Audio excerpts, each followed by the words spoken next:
নমস্কাৰ মৰমৰ ছাত্ৰ ছাত্ৰীসকল আজিৰ পৰা আমি আৰম্ভ কৰিম ইকনমিক্সৰ আন এটা চেপ্টাৰ যিটো চেপ্টাৰৰ নাম হৈছে গভৰ্ণমেণ্ট বাজেট বা চৰকাৰী বাজেট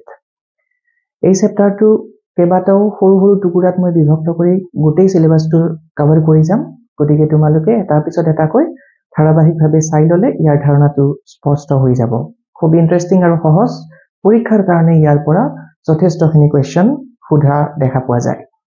মই চেপ্টাৰটোৰ গোটেই বিষয়বস্তুখিনি আলোচনা কৰাৰ লগতে ইম্পৰ্টেন্ট কোৱেশ্চনছ খিনিও তোমালোকৰ লগত ডিসকাস কৰিম বুলি ভাবি থৈছো গতিকে গোটেইবোৰ এপিসোড এটাৰ পিছত এটাকৈ তোমালোকে চাইও যাবা গতিকে ধাৰণাখিনি তোমালোকৰ স্পষ্ট হ'ব নিশ্চয় গতিকে আমি পলম নকৰি চেপ্টাৰটো আৰম্ভ কৰো তো চেপ্টাৰটোৰ নাম হ'ল চৰকাৰী বাজেট প্ৰথমতে বাজেট শব্দটোৰ আমি অৰ্থ বুজিব লাগিল এটা শব্দ যদি ব্যাখ্যা কৰা যায় তেতিয়া হলে বাজেট বুলি ক'লে বিত্তীয় পৰিকল্পনাক বুজায় অৰ্থাৎ যদি আমি ভৱিষ্যতে কোনো এটা কাম কৰিম বুলি ভাবিছো সেই কামটো সম্পাদন কৰিবলৈ আমাক যিমান পুঁজি বা ধনৰ প্ৰয়োজন হ'ব সেই প্ৰয়োজনীয়তাখিনি আমি আগতীয়াকৈ হিচাপ কৰি উলিয়ালে আৰু সেই পুঁজিসমূহ ক'ৰ পৰা আমি সংগ্ৰহ কৰিব পাৰিম কোনবোৰ উৎসৰ পৰা কোনবোৰ সোৰ্সৰ পৰা তা সংগ্ৰহ কৰিব পাৰিম তাক আগতীয়াকৈ যদি আমি হিচাপ নিকাচ কৰি এখন প্ৰতিবেদন প্ৰস্তুত কৰো তাকে আমি বাজেট বুলি কওঁ বাজেট কোনো এজন ব্যক্তিয়ে নিজৰ জীৱনৰ বাবে কৰিব পাৰে কোনো এটা পৰিয়ালে কোনো এটা অনুষ্ঠান যদি উদযাপন কৰিবলৈ বিচাৰিছে তাৰ বাবে প্ৰস্তুত কৰে কেতিয়াবা আমি দেখিবলৈ পাওঁ সামাজিক অনুষ্ঠানবিলাকৰ বাবেও এনেকুৱা বাজেট প্ৰস্তুত কৰা দেখা যায় উদাহৰণস্বৰূপে যদি আমি আমাৰ কাষে-কাষে দেখা পাওঁ এখন দুৰ্গা পূজা কমিটিয়ে পূজাখন কেনেকৈ উদযাপন কৰিব তাক আগতীয়াকৈ কিছু পৰিকল্পনা কৰে আৰু তাক বাস্তৱত ৰূপায়ণ কৰিবলৈ কিমান পুঁজিৰ প্ৰয়োজন হ'ব তাকো আগতীয়াকৈ হিচাপ কৰি উলিয়ায় আৰু সেই পুঁজি ক'ৰ পৰা কেনেকৈ সংগ্ৰহ কৰিব তাৰ বাবেও তেওঁলোকে আগতীয়াকৈ প্ৰস্তুতি চলায় এই গোটেইখিনি কাম আগন্তুক সময়ৰ বাবে কৰা হয় অৰ্থাৎ ভৱিষ্যতৰ বাবে কৰা হয় গতিকে বাজেটৰ ধাৰণাটো সদায় ফিউচাৰ বা ভৱিষ্যতৰ লগত জড়িত হয় আমি যেনেকৈ পৰিয়াল বা ব্যক্তিয়ে বা সমাজৰ অনুষ্ঠান প্ৰতিষ্ঠানসমূহে বাজেট কৰা দেখা পাওঁ ঠিক তেনেকে আমাৰ চৰকাৰেও প্ৰতিটো স্তৰতে ই ৰাজ্য চৰকাৰ হৈ গ'ল নাইবা আমাৰ লোকেল অথৰিটি যেনেকে মিউনিচিপাল বোৰ্ড এখন হ'ব পাৰে পৌৰসভা হ'ব পাৰে এই আটাইবোৰে বা কেন্দ্ৰীয় চৰকাৰ আটাইবোৰে নিৰ্দিষ্ট কাম কিছুমান সম্পাদন কৰাৰ আগতে বাজেট প্ৰস্তুত কৰে আমি ইয়াতে মুখ্যতঃ ইউনিয়ন বাজেট বা কেন্দ্ৰীয় চৰকাৰে প্ৰস্তুত কৰা বাজেটৰ বিষয়ে ডিটেইলছত পঢ়িব লাগিব তো আগন্তুক বৰ্ষত যিবোৰ আঁচনি চৰকাৰে গ্ৰহণ কৰিছে সেই আঁচনিসমূহ বাস্তৱত ৰূপায়ণ কৰিবলৈ কিমানবোৰ পুঁজিৰ প্ৰয়োজন হ'ব সেই পুঁজিসমূহ কোনবোৰ উৎসৰ পৰা সংগ্ৰহ কৰিব পাৰিব তাক আগতীয়াকৈ হিচাপ আকাৰে প্ৰস্তুত কৰি যিখন প্ৰতিবেদন উলিয়ায় এই প্ৰতিবেদনখনকে কোৱা হ'ব চৰকাৰী বাজেট গতিকে তাক আমি এনেকৈ এটা সংজ্ঞাৰ নিচিনাকৈ ক'ব পাৰো যে চৰকাৰী বাজেট হ'ল এখন বিত্তীয় প্ৰতিবেদন যি প্ৰতিবেদনত আগন্তুক বৰ্ষত চৰকাৰে কোনবোৰ শিতানত কিমান অৰ্থ বা সম্পদ ব্যয় কৰিব আৰু সেই সম্পদসমূহ কোনবোৰ উৎসৰ পৰা সংগ্ৰহ কৰিব তাক বিশ্লেষণ কৰি প্ৰস্তুত কৰা প্ৰতিবেদনখনকে আমি কম এখন বিত্তীয় বা চৰকাৰী বাজেট ক্লিয়াৰ গতিকে চৰকাৰী বাজেটখন আগন্তুক বিত্তীয় বৰ্ষৰ বাবেহে প্ৰয়োগ কৰা হয় অৰ্থাৎ ই এটা নিৰ্দিষ্ট বছৰৰ 1 এপ্ৰিলত আৰম্ভ হৈ পৰৱৰ্তী বছৰৰ 31 মাৰ্চলৈকে চলে সেইখন বাজেটক আমি বিত্তীয় বাজেট বুলি কওঁ বা চৰকাৰী বাজেট বুলি কওঁ এতিয়া দ্বিতীয়টো প্ৰশ্ন হ'ল এই বাজেট প্ৰস্তুত কিয় কৰিব লগা হয় ব্যক্তি বিশেষে যেতিয়া বাজেটখন প্ৰস্তুত কৰা হয় তেতিয়া হলে আমি উত্তৰ এটা বাক্যত দিব পাৰো যে ব্যক্তিজনে যিখিনি কাৰ্য পৰিকল্পনা কৰিছে তাক বাস্তৱত ৰূপায়ণ কৰিবলৈ যিখিনি সম্পদৰ প্ৰয়োজন হ'ব তাক আগতীয়াকৈ জানিবলৈ প্ৰস্তুতি চলাবলৈ তেওঁ বাজেট প্ৰস্তুত কৰে এইটো তাৰ এপ্ৰোপ্ৰিয়েট আনসাৰ কিন্তু চৰকাৰৰ বাজেটৰ কথা যদি কোৱা হয় তেতিয়া হলে চৰকাৰী বাজেট প্ৰস্তুত কৰাৰ মুখ্য উদ্দেশ্য প্ৰধানকৈ 5টা 5 মেজৰ অবজেক্টিভস আগত ৰাখি চৰকাৰে বাজেট প্ৰস্তুত কৰে এই উদ্দেশ্যসমূহ কেৱল ৰিসোৰ্স এলোকেশন অৰ্থাৎ সম্পদবোৰ সংগ্ৰহ কৰাৰ কাৰণে নহয় এনেকুৱা কিছুমান এক্টিভিটিজ থাকে যিবোৰ এক্টিভিটিজক কন্ট্ৰোল কৰিবৰ কাৰণে নিয়ন্ত্ৰণ কৰিবৰ কাৰণেও চৰকাৰে বাজেটক এজ এ ওয়েপন আহিলা হিচাপেও প্ৰস্তুত কৰে এইখানে ক'ব পাৰি budget is not just a means to know the future expected amount of money you require to fulfill the committed things আগন্তুক সময়ছোৱাত তুমি যিবোৰ কাম কৰিবলৈ বিচাৰিছা সেইবোৰ সম্পাদন কৰিবলৈ কোট আমি সম্পদ পাম তাক জানিবৰ বাবে কেৱল চৰকাৰে বাজেট প্ৰস্তুত নকৰে বৰং budget is a weapon to control the economic activities within the territory অৰ্থাৎ ৰাষ্ট্ৰৰ চাৰিসীমাৰ ভিতৰত বিভিন্ন কাৰ্যক নিয়ন্ত্ৰণ কৰিবলৈ এই বাজেট নীতিৰ আশ্ৰয় লোৱা হয় তো যদি আমি প্ৰধান উদ্দেশ্যসমূহৰ কথা ক'ব লাগে চৰকাৰী বাজেট প্ৰস্তুতৰ তেতিয়াহ'লে প্ৰথমতে আমি ক'ব পাৰো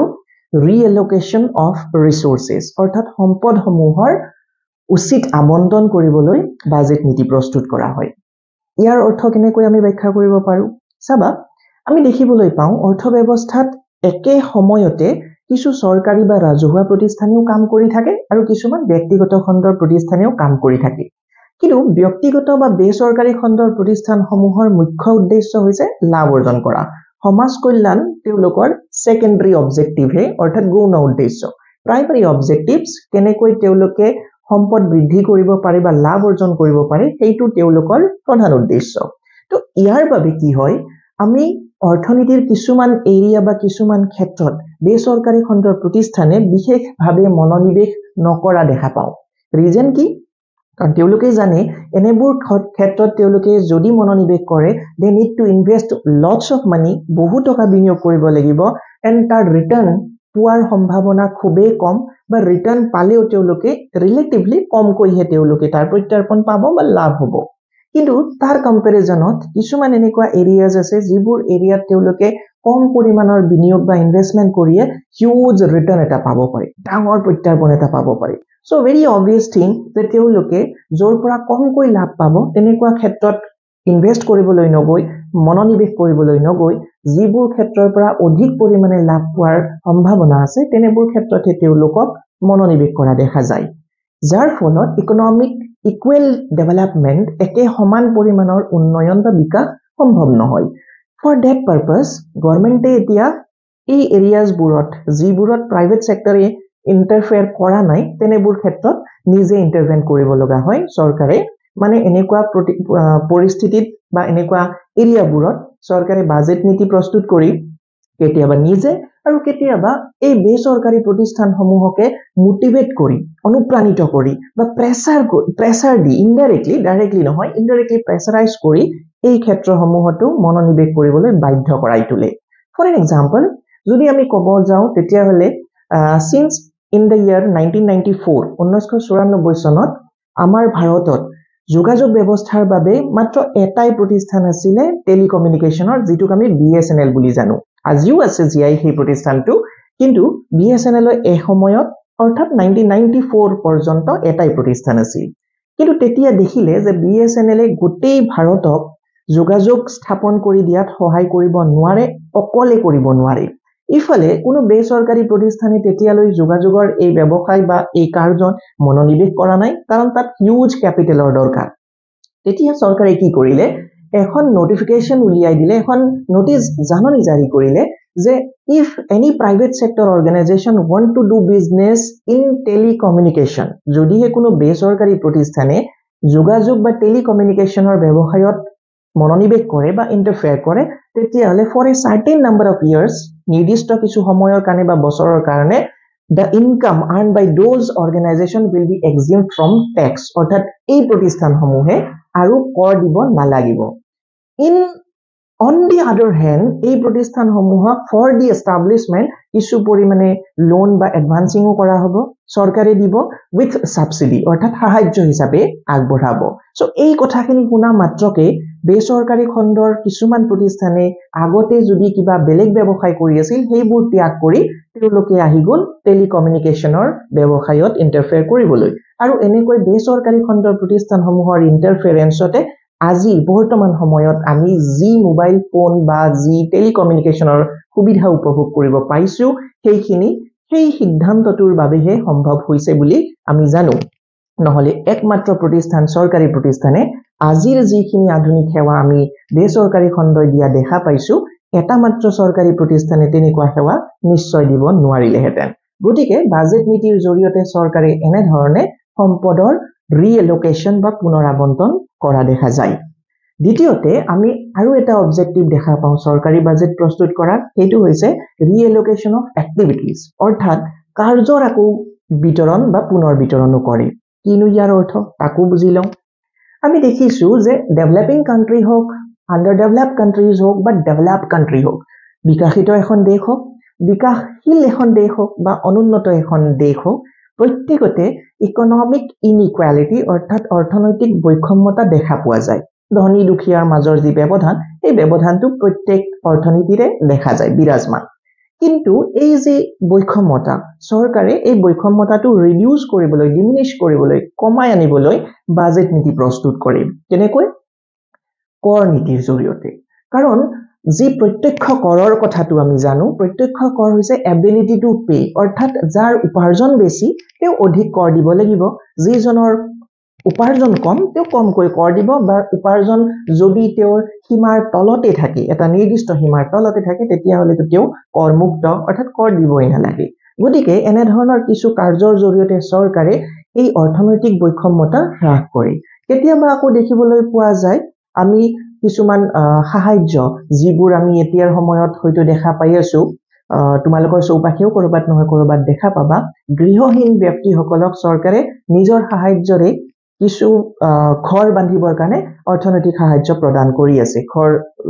বিনামূলীয়াকৈ দিয়াৰ ব্যৱস্থা কৰিছে তেনেকুৱা বহু আঁচনি আমি দেখিবলৈ পাওঁ যিবোৰ আঁচনি বাজেট নীতিৰ অধীনত গ্ৰহণ কৰা হয় আৰু তাক কাৰ্যকৰীভাৱে ৰূপায়ণ কৰা হয় তো এইটো আছিল দ্বিতীয়টো উদ্দেশ্য যিটো উদ্দেশ্যৰ জৰিয়তে চৰকাৰে দেশত অৰ্থনৈতিক বৈষম্যতা সমাজৰ পৰা নাইকিয়া কৰিবলৈ প্ৰয়াস কৰে এতিয়া আহি যাওঁ 3 নম্বৰ উদ্দেশ্যটো 3 নম্বৰ উদ্দেশ্যটো হৈছিল মেনেজিং পাব্লিক সেক্টৰ এন্টাৰপ্ৰাইজেছ অৰ্থাৎ আমি দেখিবলৈ পাওঁ ৰাজহুৱা খণ্ডত বহু প্ৰতিষ্ঠান চৰকাৰে স্থাপন কৰে আৰু তাক চলাই নিয়ে বিশেষকৈ বিকাশশীল দেশবিলাকত বা অনুন্নত দেশবিলাকত আমি জনসাধাৰণ বহু পৰিমাণে চৰকাৰৰ ওপৰত নিৰ্ভৰশীল আমি বহু আশা ৰাখো চৰকাৰৰ পৰা এইটো সেৱা আমাক চৰকাৰে দিব লাগে সেইটো সেৱাও আমাক চৰকাৰে দিব লাগে এনেকুৱা ধৰণে আমি চৰকাৰৰ পৰা বহু প্ৰত্যাশা ৰাখো আৰু এই প্ৰত্যাশাখিনি পূৰণৰ বাবে চৰকাৰে কি কৰে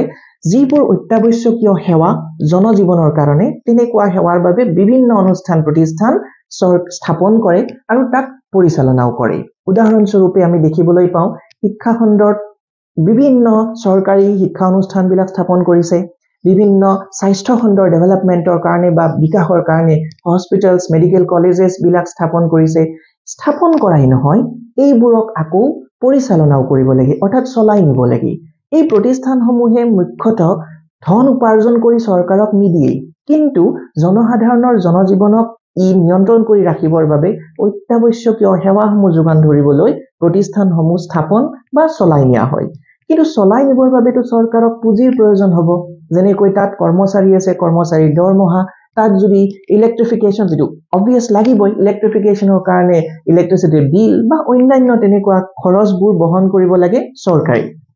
তেনে ক্ষেত্ৰত চৰকাৰে যদি আগতীয়াকৈ প্ৰস্তুতি নচলাই যে এনেকুৱা অনুষ্ঠান এটা স্থাপন কৰিবলৈ বা তাক চলাই নিবলৈ আমাক কিমান পুঁজি বা ধনৰ প্ৰয়োজন হ'ব তাক আগতীয়াকৈ হিচাপ কৰি নাৰাখিলে এনেবোৰ প্ৰতিষ্ঠান সুচাৰুৰূপে পৰিচালনা কৰা সম্ভৱ নহয় গতিকে বাজেট নীতিৰ জৰিয়তে আগন্তুক বৰ্ষৰ বাবে চৰকাৰে এনেকুৱা পাব্লিক সেক্টৰ এন্টাৰপ্ৰাইজ বিলাকক বা ৰাজহুৱা খণ্ডৰ প্ৰতিষ্ঠান বিলাকক পৰিচালনা কৰিবৰ বাবে কিছু নীতি গ্ৰহণ কৰে বা মুদ্ৰা কৰ পৰা আহিব কিমান তাত ব্যয় কৰিব ইত্যাদি বিষয়ে আগতীয়াকৈ হিচাপ নিকাচ কৰি প্ৰস্তুত ৰাখে এইটো আছিল তৃতীয়টো উদ্দেশ্য তাৰ পিছত আহো আমি চতুৰ্থটো উদ্দেশ্য চতুৰ্থ উদ্দেশ্যটো হৈছে ষ্টেবিলাইজিং ইকনমিক এক্টিভিটিজ অৰ্থাৎ অৰ্থনৈতিক কাৰ্যসমূহৰ সুস্থিৰতা ৰক্ষা কৰা এইটোতো আমি একেবাৰে এটা বাৰ্নিং এক্সাম্পলেৰে বুজিব পাৰো সেইটো হ'ল আমি দেখিছিলো যেতিয়া কোভিড-19 আহিল কোভিড-19 বুলি যদিও কোৱা হৈছে 2020 চনত ইয়াৰ প্ৰভাৱটো বেছিকৈ দেখা গৈছে কোভিড-19ৰ ফলত গোটেই বিশ্বতে ইকনমিৰ ওপৰত ইয়াৰ এটা খুব ঋণাত্মক প্ৰভাৱ পৰা দেখা গ'ল বহু ব্যৱসায় বন্ধ হৈ পৰিল ক্ষুদ্ৰ ব্যৱসায়ীসকলটো সম্পূৰ্ণৰূপে নাইকিয়াই হৈ গ'ল এনে ধৰণৰ লকডাউন লাগি গ'ল এনেকুৱা খুব ডাঙৰ ডাঙৰ ইনসিডেন্টছবোৰ ঘটিল কিন্তু সেই ইনসিডেন্টছ বিলাকৰ পিছতো আমাৰ অৰ্থনীতি বিশেষকৈ ভাৰতৰ অৰ্থনীতিৰ যদি কথা ক'ব লাগে তেতিয়া হলে ভাৰতীয় অৰ্থনীতি আকৌ ইমান ডাঙৰ এটা ঘটনাৰ পিছতো পুনৰ আগৰ অৱস্থালৈ বৰং আগৰ অৱস্থাতকৈও আৰু আগলৈকে যাবলৈ সক্ষম হৈছে কেনেকৈ সম্ভৱ হ'ল সম্ভৱ এই ধৰণে হ'ল যে প্ৰতি বছৰে আচলতে চৰকাৰে আগন্তুক সময়ছোৱাৰ অনিশ্চয়তাৰ এনেকুৱা কিছুমান ঘটনাৰ বাবে আগতীয়াকৈ প্ৰস্তুতি চলাই ৰাখে। আমি যেনেকৈ অনাগত দিনবিলাকত পৰিয়ালসমূহে অশাংকিত কোনোবা এটা বিপদৰ পৰা হাত সাৰিবলৈ পুঁজি মজুত ৰাখো, টকা জমা কৰি ৰাখো, ঠিক তেনেকৈ চৰকাৰেও আগন্তুক সময়ছোৱাত কিছু বিপদৰ পৰা হাত সাৰিবলৈ পুঁজিয়ে হওক বা আঁচনিয়ে হওক প্ৰস্তুত কৰি ৰাখে। এই আটাইবোৰ আগন্তুক সময়ছোৱাৰ বাবে যিহেতু কৰা হয়, গতিকে ইও এটা বাজেটৰে অংশ। যদিও কোভিড বুলি গম পোৱা নাছিল, কিন্তু চৰকাৰে প্ৰতি বছৰে এনেকুৱা কিছুমান মিছলেনিয়াছ বা কণ্টিনজেন্সিছ এৰাইজ হ'ব পাৰে বুলিয়ে আগতীয়াকৈ প্ৰস্তুতি চলায় আৰু প্ৰস্তুতিৰ বাবে কিছু পুঁজি জমা ৰাখে, কিছুমান ৰিচোৰ্চক এলোকেট কৰি ৰাখে বা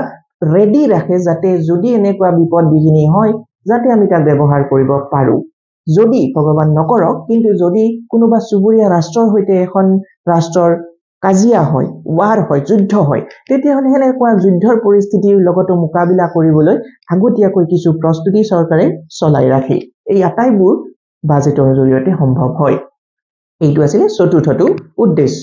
ইয়াৰ পিছত আহিল পঞ্চমটো উদ্দেশ্য, যিটো প্ৰতিখন দেশৰ অৰ্থনীতিৰে এটা খুব গুৰুত্বপূৰ্ণ উদ্দেশ্য। সেইটো হৈছে ইকনমিক গ্ৰোথ, অৰ্থাৎ অৰ্থনীতিৰ বিকাশ। অৰ্থনীতি কেৱল চলি গৈ আছে তেনেকৈয়ে দেশ এখনে নিজকে সীমাবদ্ধ কৰি নাৰাখে।